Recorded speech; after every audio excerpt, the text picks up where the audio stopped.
The next panel discussion on MarTech, the confluence of AdTech and MarTech, will cover points like marketing automation and AI marketing leading the way in CX, simplifying MarTech stacks by focusing on technologies that are integrated and support a seamless customer journey, etc. I would like to invite Deepak Oram, Head Marketing Technology and Automation, HDFC Bank, to lead the discussion. Over to you.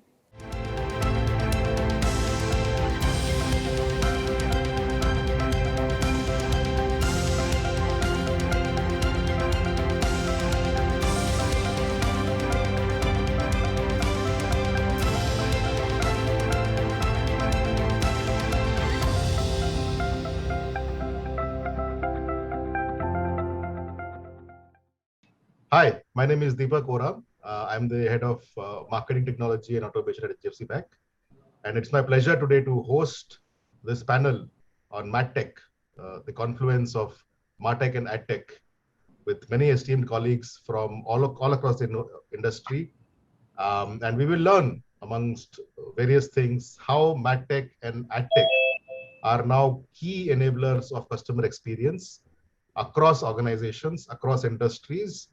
And as time goes by, making them work together is the need of the hour, because customer can go to advertising platforms, they can come to your own platforms, they can come to your push platforms, and they do it basis their needs or curiosity at any given time. So it is for us as marketeers, as professionals, to give them a seamless experience across platforms, whether it's earned, owned, or paid. Which brings us to this topic, which is the confluence of AdTech and MarTech. I have a great panel along with me today. Let me quickly introduce each one of them to everyone. First, we have Shekhar Deo from Udemy. Hi, Shekhar. Hi, Deepak. Hi, I'm Shekhar Dev, working for Udemy. I'm leading product for marketing technology, personalization, as well as communications. Udemy is a leading online marketplace for education, where learners and instructors can participate together, and they add value to each other. Thank you. Thank you, Shekhar. Next, we have Srini from Gupshup. Srini, if you could introduce yourself. Hi, I'm Srini. I run marketing for Gupshup. We're a conversational engagement platform that brings brands and consumers closer through two-way conversations. Happy to be here. Thank you, Srini. Next, we have Pradeep from Sbi Mutual Fund. Hi, everyone. This is Pradeep. I head digital business for Sbi Mutual Fund, which is the biggest asset manager in India. Happy to be here and looking forward to a great conversation. Okay, up next is Rupali from Dr. Reddy's. Hey, hi, everyone. Thank you for attending this session. I am Rupali Digrajkar from Dr. Reddy's Laboratories. My core job is to deploy omni-channel experience layers. Needless to mention, carries a lot of data-driven personalization, automated AI, ML-led sort of decisioning and experience layers for our customers. So with Dr. Reddy's being a major pharmaceutical organization in India and now spreading across the world, the core job is how we keep the mass population engaged with the kind of patient centricity and customer centricity that we want to build. And then our core customers, which are our HCPs, doctors, and the caregiver community. So yes, I'm here to talk more about how MarTech and AdTech worlds come together to be able to stitch a sort of single journey and a single profile for the customer for better engagement and obviously, efficient impact on the business. So good to be here. Looking forward for the session. Next, we have Piyush from Aditya Birla Grasim. Hey, hi, everyone. Nice to be here. I come in with a consumer product experience across multiple categories, and currently with a starting journey of paints business at Aditya Birla Grasim as part of the marketing function. Okay, so let's head on to the first question. that is very interesting in the way that we are more and more immersed into our devices. Everyone is stuck to their mobile phones or other devices these days, and we're consuming a lot of news, content, research, shopping. That's become a part of our lives these days, and more so than ever, it has become a necessary part of life. So you can never get away from doing these things on the internet these days. What marketers typically use these customer behavior across the ecosystem that is the internet is to reach out to customers and target them for products or experiences or just pure engagement. There are multiple ways people leverage this ecosystem that we know as the AdTech ecosystem, the ad platform ecosystem, and the publisher ecosystem. Now, as marketeers, we always have a goal of either engaging the customer or getting them to take another product or become a customer altogether the first time that they become a customer with the company, right? Now, what most of us spend our daily lives optimizing, and more so now than ever, we probably use technology to do it, is to optimize our investments in advertising, which help us get higher return for every impression that we serve in the ecosystem today. Now, this is bread and butter for a lot of us, and I would like to know from each one of you how you actually achieve to get higher ROI from every impression that you serve in the ad ecosystem today. Let's start with Shekhar. Shekhar, if you could give us some insights on how do we get ROI? Yeah, pretty happy to speak on that topic. It's one of the interesting topics that I've been working on for a while. Just kind of giving a little bit background that where I'm coming up with. So I built my own startup in AdTech and MarTech. Since 2011, I started 3 companies in this area and in different channels, different mix. And so kind of like have a very practical experience and also to work with many different types of industry. A lot of, because of, as platform and as serving many clients, a lot of clients were from different industries. So this question is really interesting, and the perspective of the question is very different from the different industry when we look at it. For example, in industries such as CPG, consumer product group, where they're selling most of the products in physical store, but they're also advertising online. So their experience and their optimization is very different than the one which is completely providing the online service to a customer, where the online advertisement leads to online sales. So that's why it's a very interesting topic where we can see how we can increase and optimize the ROI. However, if you really look at much more in generalized form, I look in 3 major topic. I basically categorize the optimization into 3 different areas. One is spend. So how can we optimize spend in the right way so that we can get the best return? So what do we mean by spend? It really just means that where am I spending? Am I spending in the right area where I can get the best return on every impression that I'm serving? Because every industry has a very unique position and a different value to the customers. It's really important that we pick up the right channel. So it's really understanding the channel mix, but also going deeper in how much we are paying for showing each impression on those channels and when. It really matters. Like if you think of, if you're coming from travel industry, you might be clicking a lot in the morning, but you might be booking a lot in the evening. So does it really matter to pay a lot more for every impression in the morning versus in the night, where you might be out with, winning yourself by some other competitors because you might be bidding low? So really important that to understand that, am I spending enough to each of those channels so that I can get the best return on the impression? So that's really understanding from the spend perspective. The second point that comes up is efficiency. Like, do we really understand that if I'm spending or targeting to the right audience? So targeting, the second piece, once the targeting is done, am I optimizing enough? Not just the overall the campaign, but everything inside the campaign. And the last is data utilization. Am I using enough of data to make sure that my efficiency is perfect? So that's really important point, which makes our campaign optimization much more better and helps us to get better ROI.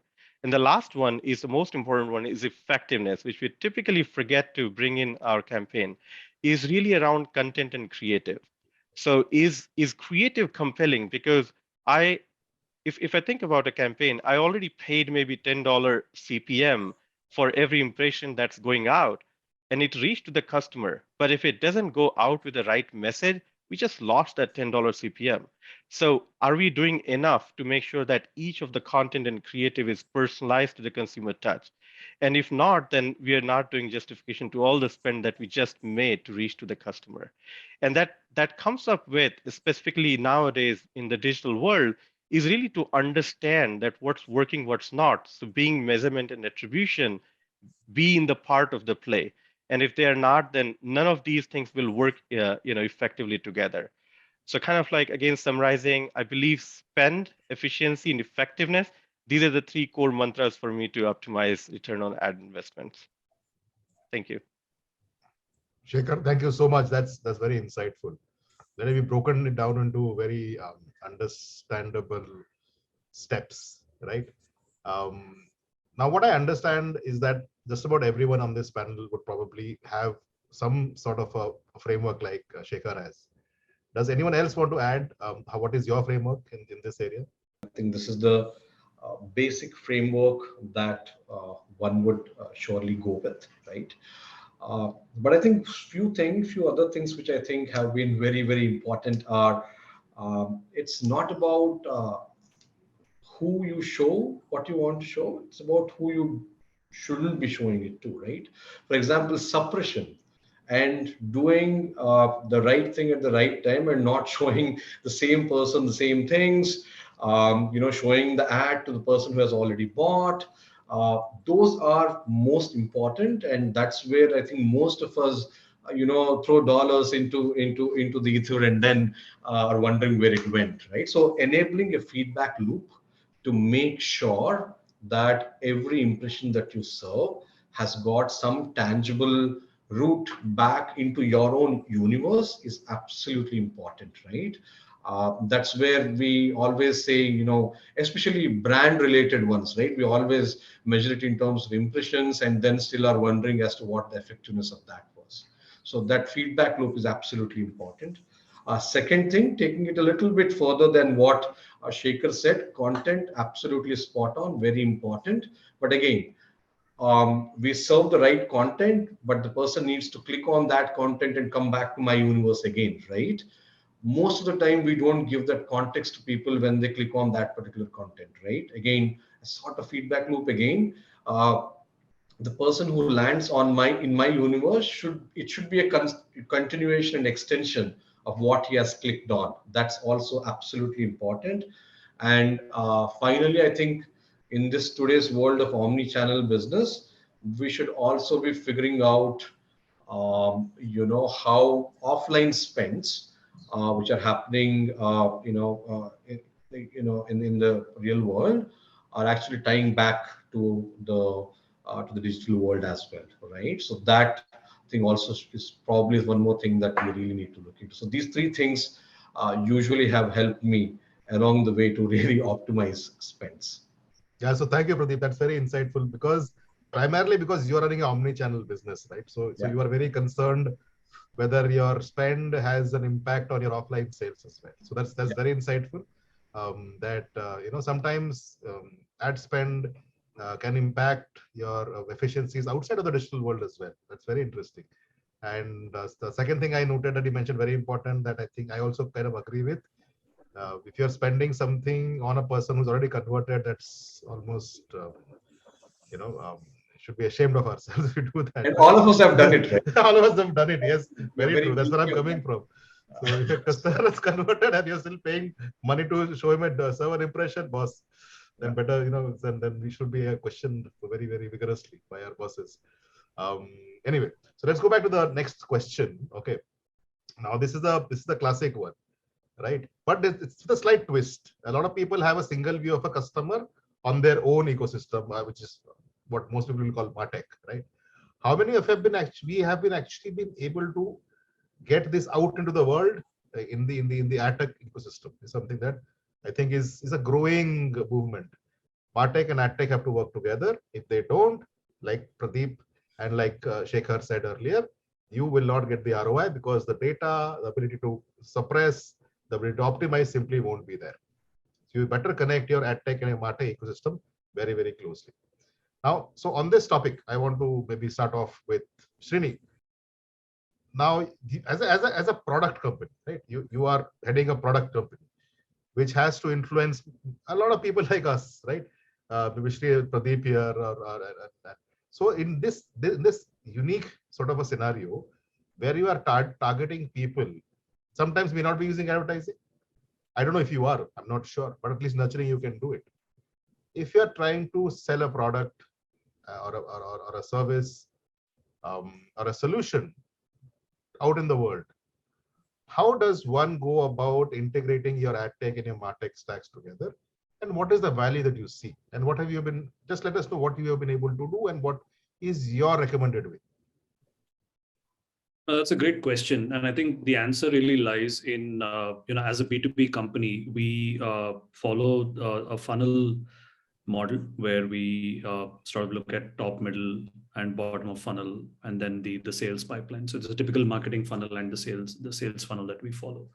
So I think it's very important for us that AdTech and MarTech are integrated. And I'll talk about how we do it. But I think conceptually, the reason why they need to be integrated is that the full funnel view is not always provided by your AdTech platform.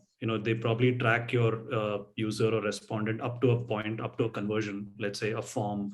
I'm talking now in a B2B context, but if you're an e-commerce company, you can even track it up to a sale. But in a B2B context, it's a little bit more complex because you're looking at someone who's just aware of you, who let's say downloads a document or fills out a form, who's not ready to buy. So it may be designated as a success from an ad point of view, but it's not necessarily a success from a customer acquisition point of view, which is where you start doing nurturing and retargeting and all of those things. So that is why this integration of AdTech and MarTech and getting that single view of the customer becomes really important.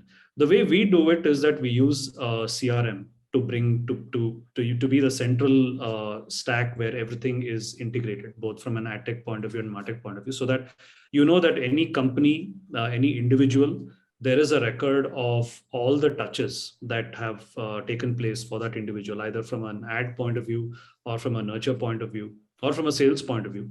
So it's easier for you to segment and ensure that these mistakes that we spoke about, like don't waste dollars on people who already converted, don't waste dollars on people who can be nurtured email. They don't need to be seeing paid traffic come to them. So that's the way we do it.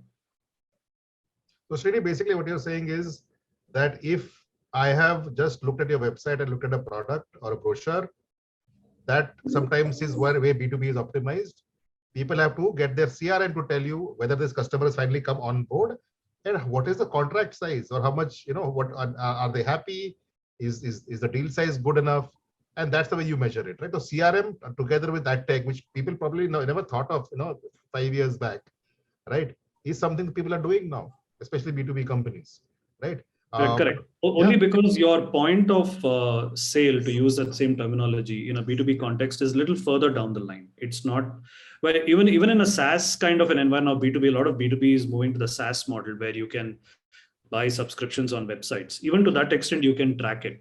But if you're talking about an enterprise sale where there is a sales team involved, there is a pre-sales team, customer success team, your moment of truth is actually going to happen a little further down the line, which is why it's important that the ad and the MarTech data are all sort of integrated within a CRM. So let's take that topic ahead, right? So there's CRM and there is the customer's digital behavior, whether it's on ad platforms or non-paid platform, doesn't matter. I want to understand from Rupali. So Rupali with Dr. Reddy's, it's a very different kind of business, right? Pharmaceuticals. Yep. Now, of course, she spends on AdTech. I'm sure she has a CRM. But give us a perspective, Rupali, if you can. Right? AdTech and MarTech together in pharmaceutical. How do you go about integrating them and getting value out of them? Right. And thank you, Deepak, for setting up the context. Single view of the customer, it's a fundamental. So single profile, which has been created for a particular customer.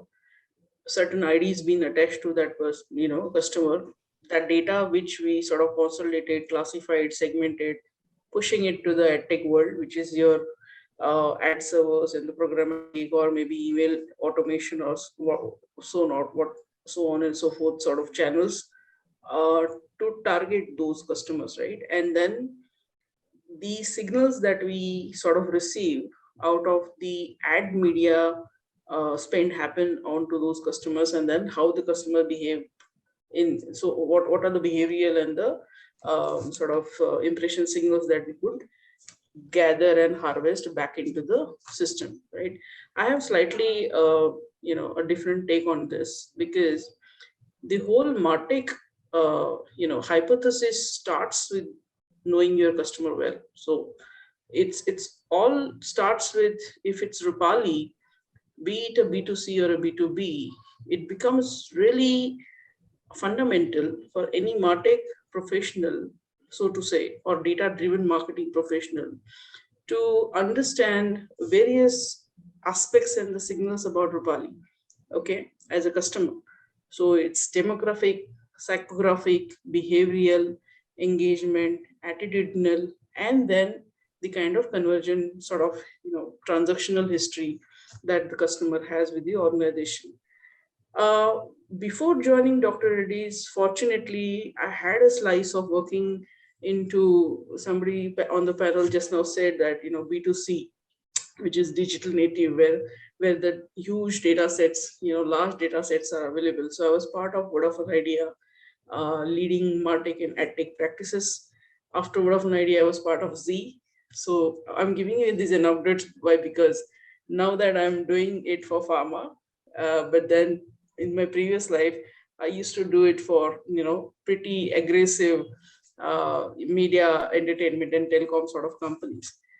B2C has a flavor to it because there we talk about a large data pool of data, unique IDs, right? The customers.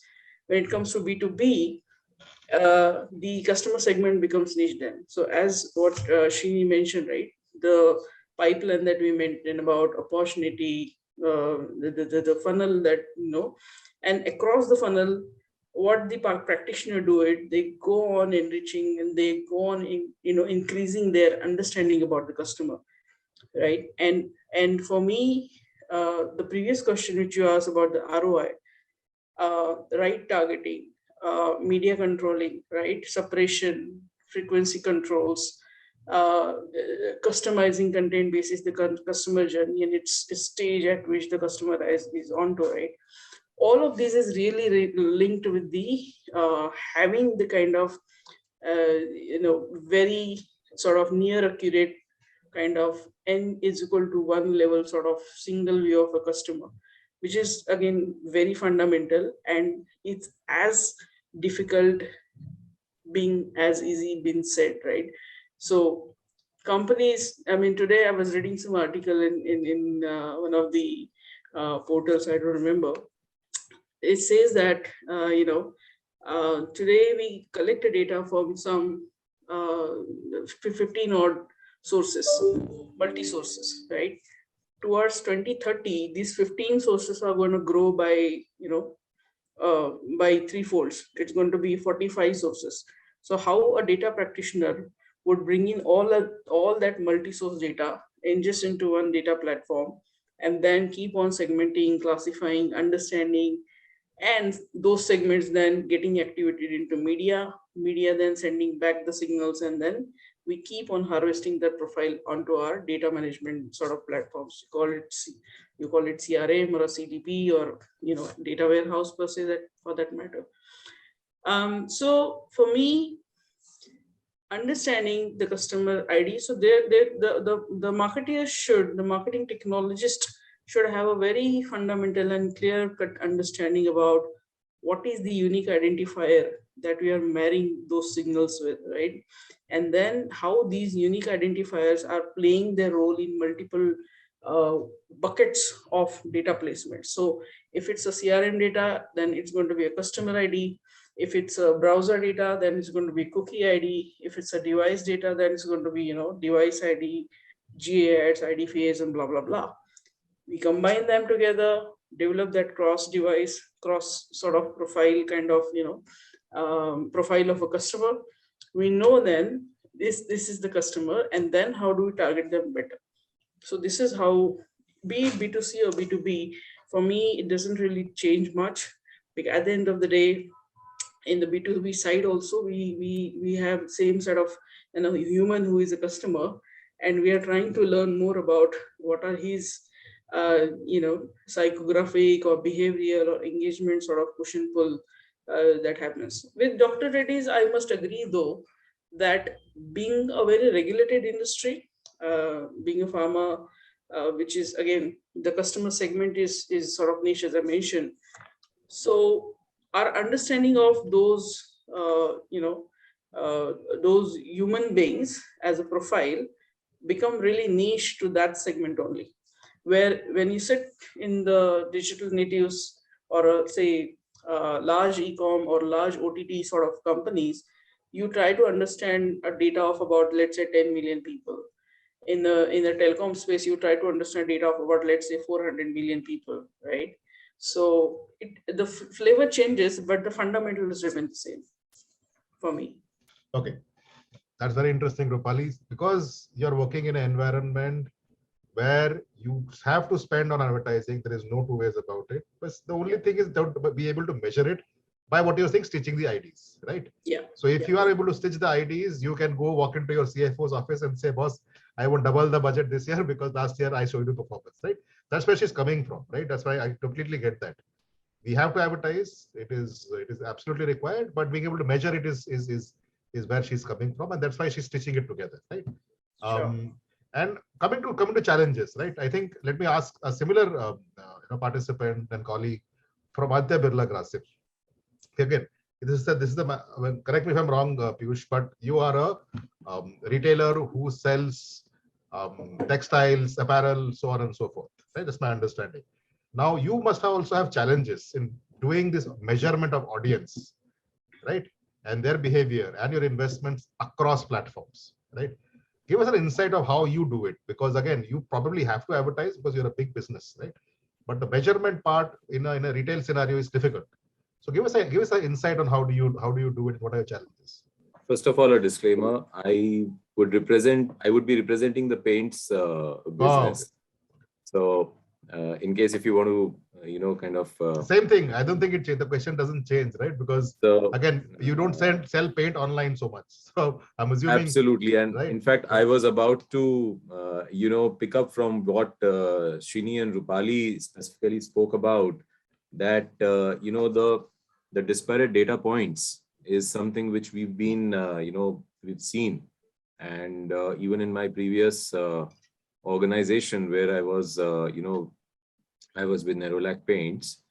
That is something which we've observed, that there is a separate data set which is influencer in our industry, which almost behaves like a an FMCG behavior that you see where the interaction is almost as a daily, whereas the end consumer is somebody who comes in and snacks on the category after a few years.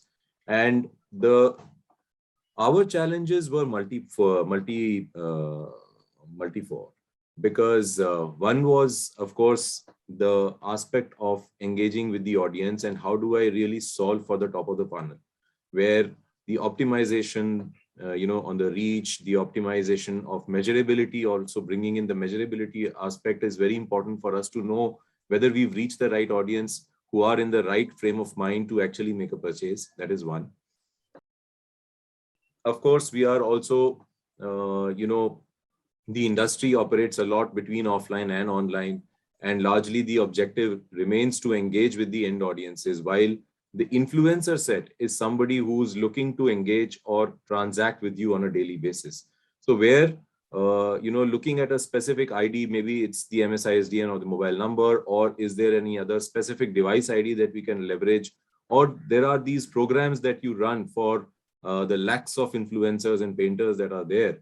And how do you really bring them back into your fold, mapping their behavior, mapping their usage patterns, so that you can equip them to serve better the end audiences. So ours is a bigger, the challenge that we saw was how do you really understand the behavior of the influencer and you marry that with the interest or the intent of the end user.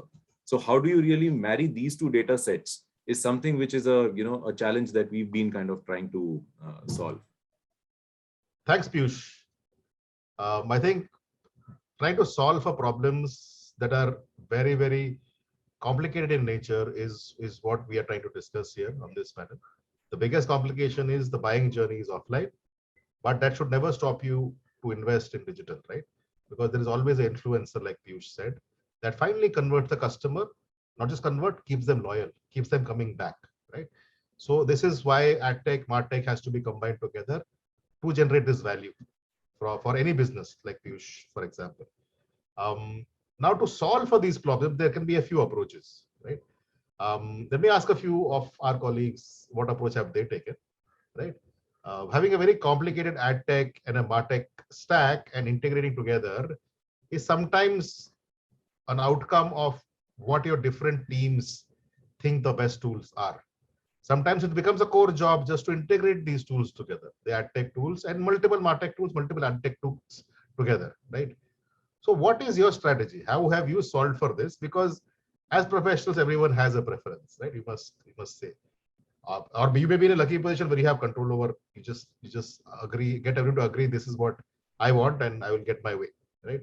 So how do you integrate MarTech and AdTech together in terms of choosing products or solutions from the large ecosystem of what 8,000 now is out there in MarTech and AdTech? What is the best approach? Do you just go with one solution provider and deploy it, make it easier, and then you customize or at least build upon it?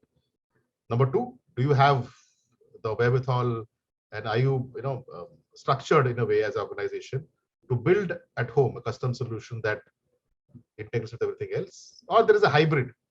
This is the third aspect.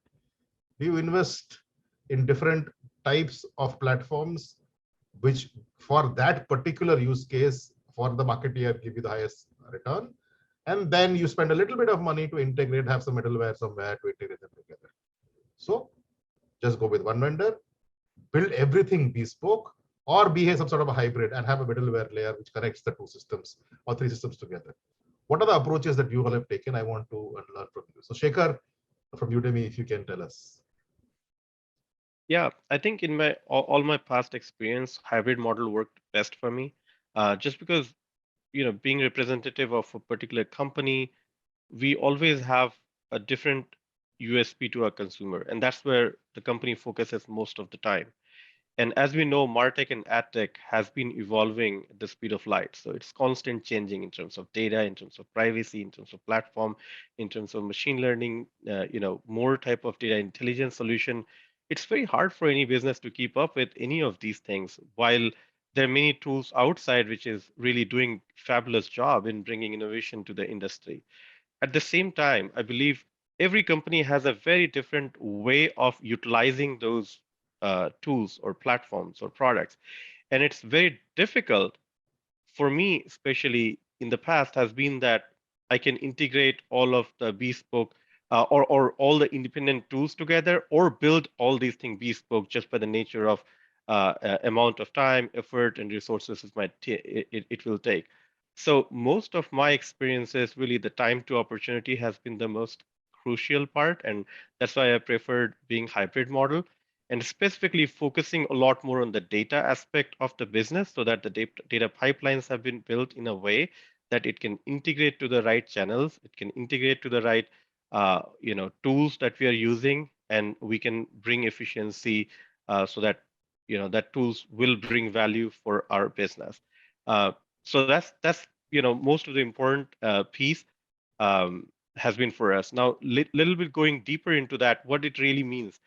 So for us, like in terms of in-house data function, we have mostly focused on data, but also a lot of audience side of that work, which is building a lookalike audience. And those are the things that we believe we can do better than others, just because we have much better understanding of our customer across different touch points. So investing in those areas have been really beneficial for us than using any other external tool to do that same task for us. And the last piece, attribution. I think that was really important piece, that we understand the attribution model much better for our use, and that's complex. That's not one attribution method. For different type of products, different category, attribution has been really one of the complex thing, and we have taken an approach to resolve that. And working with that, some of these in-house function help us to increase the usage of external solutions. Very interesting. Very interesting. So let me go to a very different industry. As you know, Udemy is a sort of a tech native, tech heavy organization focusing on education, but they're tech led as an organization. Let's look at something very entirely in reverse, a financial organization, SBI. Right, so Pradeep, how do you make your choices? Right? Are you able to venture and do the kind of maneuvering that let's say Shaker is doing, saying I will do a hybrid model, I will some pipelines I will build, because for whatever reason I'm able to get that tech prowess and evoke it from within the organization. From a financial organization, are you able to have the same level of confidence? And if yes, how have you been able to achieve it? Okay, that's fairly true in the sense that we are not tech native, and most of the capabilities from a tech point of view, we do get solutions from outside. But what I have done in multiple organizations that I have worked with, I worked in tech native organizations like Amazon and eBay as well, and also organizations like Reliance and Sbi Mutual Fund, which are not tech native. But the key here is, I think, to really understand what each piece of the puzzle does, right? There is a MarTech tool which has got certain capabilities, right? And then there is AdTech, and then there is your data, right? Now, the key to understanding that is the MarTech is the place where you get things done. You should not overload it with data. So wherever you get the data from MarTech stack that you have got or the AdTech stack that you have got, you bring it in, you marry that data with the existing data that you have got, you have absolute control over the ID stitching part of it. You have absolute control over the recommendation engine that powers your MarTech and AdTech stacks, right? And that's how you are able to manage and even seamlessly move between solutions as well, if let's say something doesn't work out for you, right? So what we have managed to do is the data is completely ours, right? I might take the data from a second party source or even a third party source tomorrow. That's a different thing. But then again, maintaining that data, what it means when I have to act on it, and giving the MarTech and AdTech exactly the amount of insight or the metric that it needs to do effectively the job it is supposed to do, is what I have absolute control over. Then I think it's about the capabilities of those respective stacks that you do, right?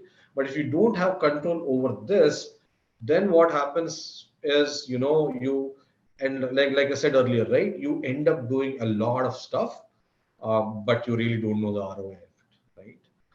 And especially true for organizations like ours, which have built quite a bit of tech capabilities, but are still not tech native as they get. Pradeep, that's exactly what I deal with on a daily basis, because even I am part of a traditional organization which is getting into technology. So it is.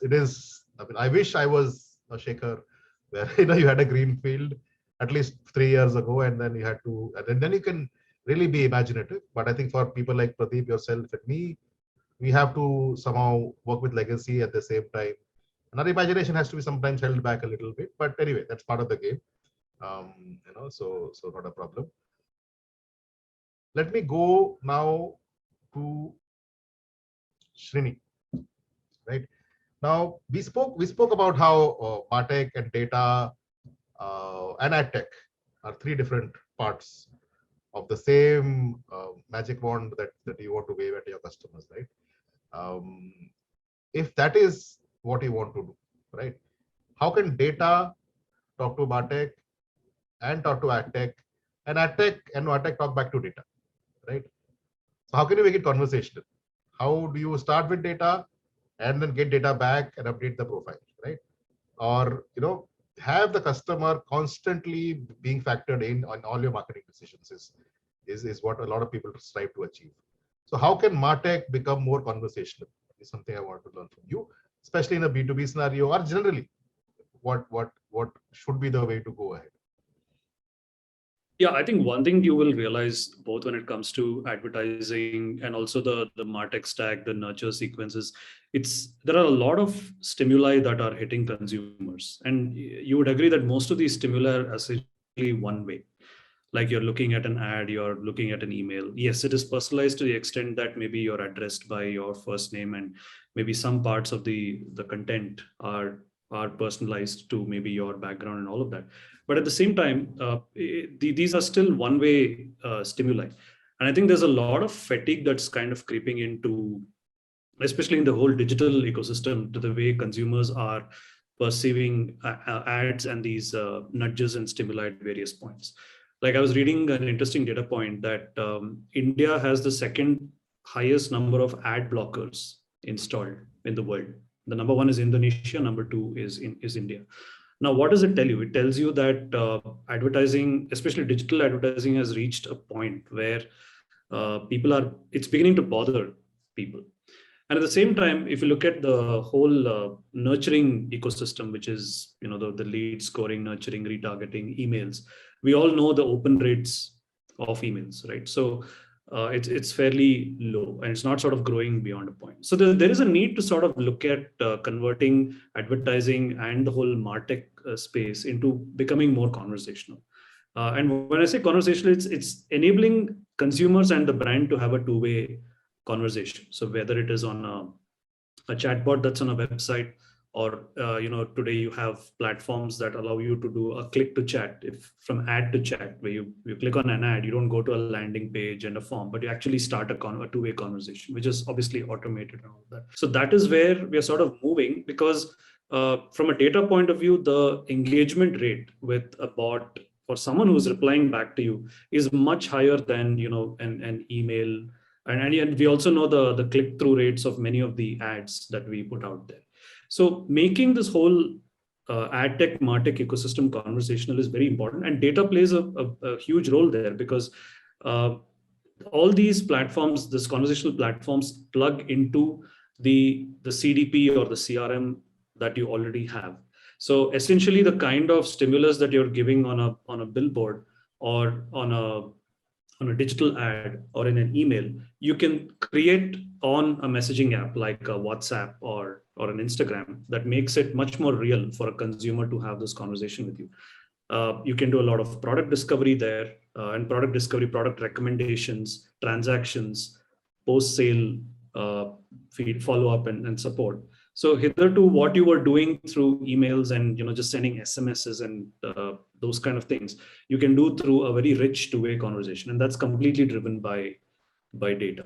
So that's where I feel that data is playing a role, not just in integrating these two worlds of AdTech and MarTech, but also helping them to become more conversational, so that there's this fatigue and this this feeling of being overburdened with stimuli is reducing, and people are actually able to chat with your brand. Your brand actually will live on a WhatsApp list along with your friends and families and your high school groups and family groups. Let's say a paint brand or a bank brand or a clothing brand or a pharma brand, they will all live there, and you will be having conversations with them. So that's the way I would look at it. That's a very interesting one, actually. Add to chat, right? A lot of marketeers will shudder at the thought, what will it do to my ROI? Because you're not closing. But then a chat is a very good indicator of what level of interest of the customer have, right? What is the kind of question they asked, right? What is it that they what they see? Here a customer can declare the top of the funnel or bottom of the funnel by asking the right question in chat, right? Correct. And similarly, the AdTech platform can take that input and switch the communication when you are next serving the impression to them. It's an interesting Correct. one. Something sounds very, very interesting. So these are some new things that Srini is mentioning, right? I think we spoke about how the organizations that do end-to-end sell offline, right? Um, and someone who's doing AdTech a certain way has to change the way they're doing it. Saying, boss, I want to ensure when I serve an ad, someone is talking to the customer, not just an application form, a dumb application form. There's a big differences in customer experience, right? One is saying, although I am a retail offline organization, the buying journey is not online. I must spend on digital because here is the influence, and I can demonstrate that to you with data. Second is saying, I need to talk to the customer in a different way. You should not always constantly just take a lead and call them. Have a digital version of the salesperson talk to you in the form of a chatbot from an ad sometimes, right? So they're all very, very interesting new ideas, which sometimes are difficult to implement in organizations, right? Because these are fundamental rethinking of the way we should we do things. But sometimes these are actually things to think about, because this is what the customer out there is doing or reacting to, or the behavior is changing in a big way, for the customer, right? So what typically I notice in most of my colleagues in similar roles, right, slightly tech enabled in terms of customer experience, is that you have to bring your voice in unison with the customer's voice out there in the digital world, the way it exists. So customer is doing something different digitally. We as professionals have to ensure we are communicating this and convincing people internally that I should do something a little different for the customer and not the same old thing over and over again, right? Let me ask this question to first starting with Piyush, right? Because Piyush, you have to, I think, have the conviction to say, I will go big on digital and I will be able to influence, and there is a little bit data to prove. And the customer behaves in a different way, that he sees an ad, and then subsequently their preference for your brand actually changes in a big way. How have you been able to convince, and I'm not saying that this was necessarily the case, but sometimes things like this, marketeers have to convince leadership, saying, look, customer acts differently than many years ago. How do you take up these conversations internally, and give us an insight of how you manage these changing customer paradigms and the way organizations need to behave internally, and how they need to treat the customer? How have you been able to address these sort of situations? Deepak, it's a very, very important and a fundamental question that you raise about how to actually champion, or let's say leverage, or prepare your organization to leverage the voice of customer. While the reason every organization exists is to serve their customers the best way they can, but we are always challenged or slowed down with so many other things that we try and do. One of I'll start with one example, which so when it comes to, let's say, leveraging chat, because that's what Srini was just mentioning moments back. We had a very interesting experience when we introduced chat-based conversation and understanding from consumers a very simple matter about, what's the kind of response time the consumers would be very happy with on a certain aspect where they want the brand to respond, not necessarily to facilitate an end transaction, but more to facilitate more information. And when we started the journey, we were very happy to bring, to provide information over a period of 6 hours or 4 hours, we brought it down to. By the time we actually were able to complete, while we were completing our POC, we actually were looking at, real-time push into the consumer's WhatsApp in terms of what are the different, inspirations that they want, what are the ideas that they are seeking when it comes to, decorating their home. So they want everything, in the now, right? So one of the challenges that we actually, came face to face was that the availability of information in the now, the real-time behaviors. But having said that, I'd like to share a perspective from this whole multi-channel packaged product businesses where, VOC helps unlock huge value in areas which can range from product quality to managing brand safety.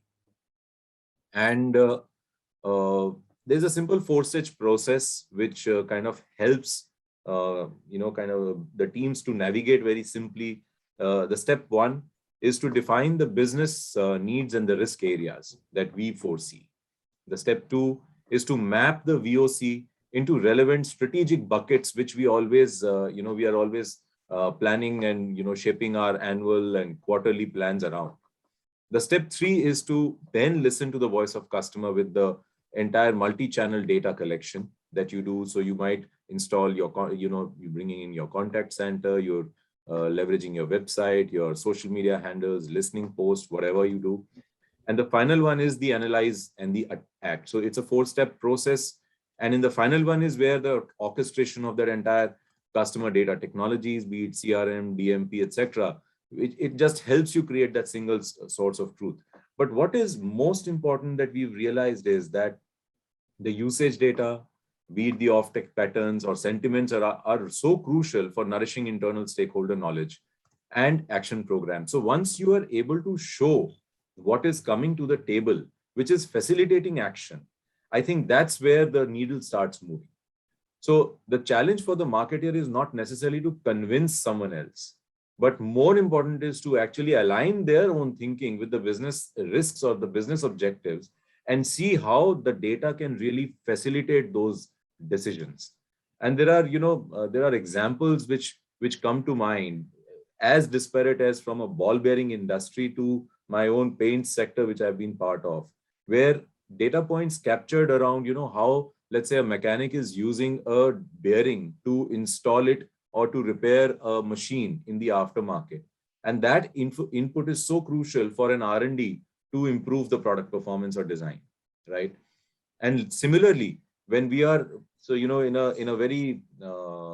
a situation which was a very sensitive one for the brand's perspective, when we were navigating a sort of a strong opinion around brands and media, the whole input which came through from our contact center listening, from our listening tools that we had deployed, we were able to, inform our media choices as well as the PR strategy when it came to, avoiding a certain risk to the brand safety. So it's again comes back to whether you are aligning your entire, the business goals with the objectives that you're setting for your marketing program. Business goals should define any sort of transformation that you do, and the outcomes obviously is something you are responsible for. Let me go to Pradeep. Pradeep, now again, you are kind of in the middle, right? Or we are in the middle. We are designed as financial organization to be tech, but we are also traditional in our legacy, right? How do you handle driving transformation within the organization with customer at the center? It's very counterintuitive as to how things happen in such scenarios, right? One of the toughest times to drive transformation is when your business is doing very well, right?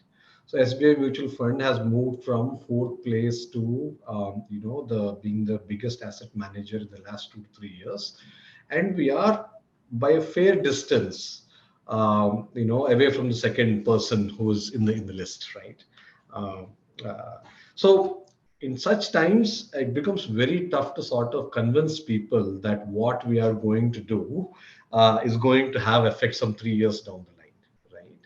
But I think what I have understood is that yes, it's very important to understand what are those business metrics that are very important, like right now, right? And at least indicate to people through metrics, through data, that this is a leading indicator of that is something that's going to happen, let's say 2 years down the line or even 5 years down the line. For example, if you look at our business right now, our traditional business channels that we have got, the B2B2C channels that we have got, the order amount is around 15 times the online order amount, right? So I have to get 15 times more number of people purely through the digital channels to to get the same amount of overall business as such, right?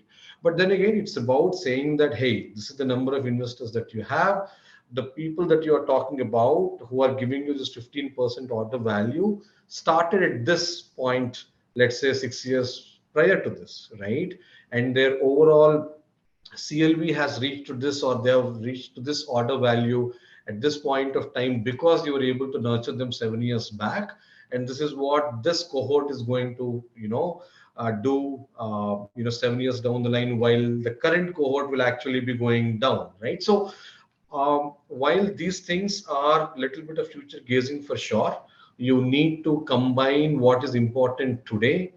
You need to show the future with respect to what's the context today, and I think that's really the only way to drive digital transformation or any transformation for that matter. So that's one.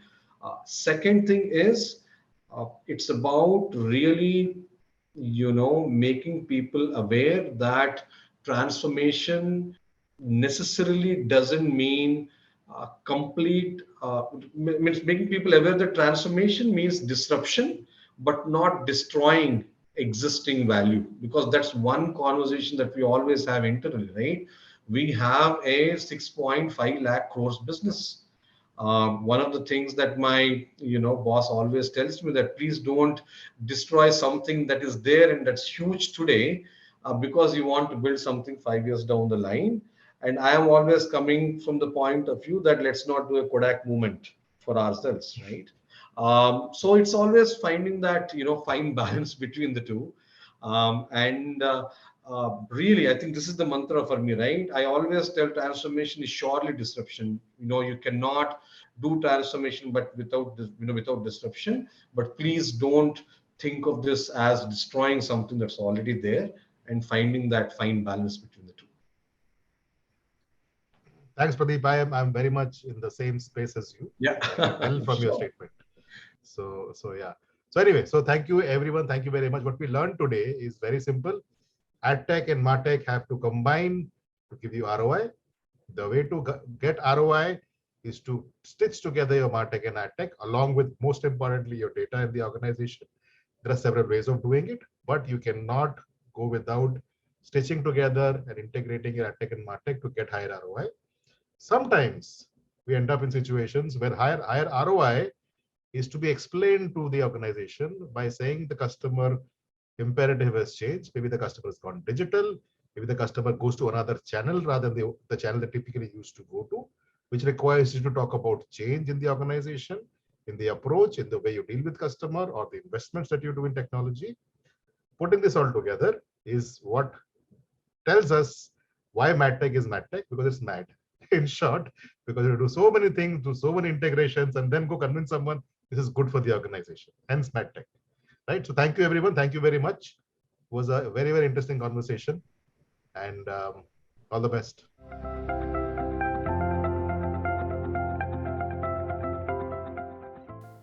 Thank you everyone for such an informative session. Now let's move further and explore more.